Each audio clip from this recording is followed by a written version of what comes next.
o setor de defesa brasileiro e o fundo de 100 bilhões de dólares dos Estados Unidos. No rescaldo da Segunda Guerra Mundial, em 4 de março de 1947, o Tratado de Dunkerque foi assinado pela França e pelo Reino Unido como um tratado de aliança e assistência mútua no caso de um possível ataque da Alemanha ou da União das Repúblicas Socialistas Soviéticas, a URSS, que passou a controlar a Alemanha Oriental.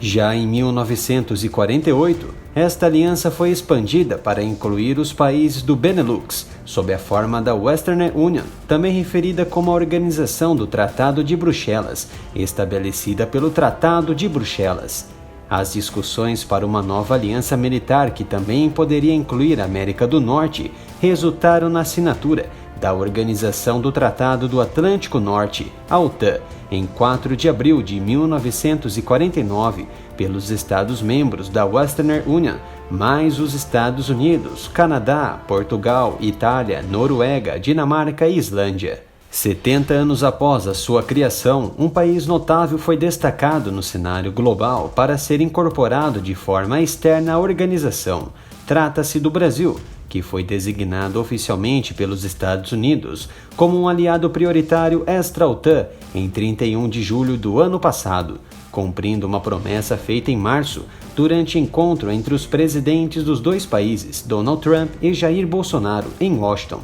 O status facilita a compra de tecnologia militar e armamento dos Estados Unidos, bem como outras vantagens que já estão sendo observadas neste momento, com o trâmite fechado das duas nações, que tentam fechar um acordo de cooperação militar que fomentará as empresas brasileiras de defesa acesso a um fundo americano de aproximadamente incríveis 100 bilhões de dólares anuais para o desenvolvimento de produtos altamente tecnológicos que já vêm sendo pesquisados e produzidos pelas principais instituições militares, públicas e privadas do Brasil. A cooperação militar está em reta final de negociação. É encarado por autoridades dos dois lados como um avanço inédito no relacionamento bilateral, um feito que só se viu durante os pactos econômicos, em plena Guerra Mundial, época em que os americanos fizeram do Brasil o trampolim da vitória. O início desse acordo só foi possível graças ao Programa de Incentivo do governo americano,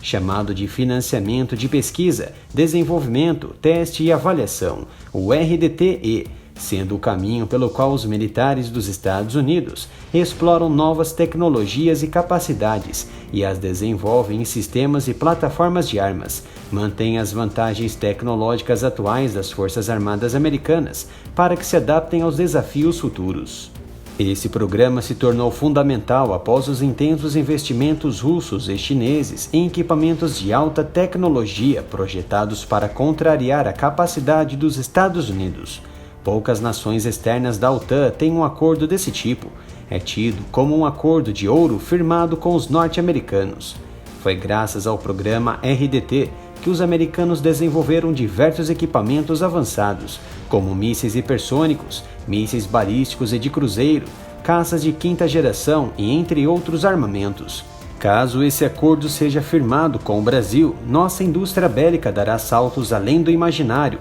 ao estabelecer alianças no setor militar americano. Isso quer dizer que novas parcerias com empresas estratégicas dos Estados Unidos serão contempladas, auxiliando no desenvolvimento compartilhado de um novo produto e tecnologia, além de incrementar boa parcela do fundo ofertado, que chega a quase 100 bilhões de dólares. A Embaixada Americana em Brasília destacou o forte laço estratégico muito próximo de ser assinado, e apesar do status de aliado extra-OTAN, que facilita o acordo, isso não torna um pré-requisito na tramitação, e o processo pode levar vários anos após a assinatura das partes.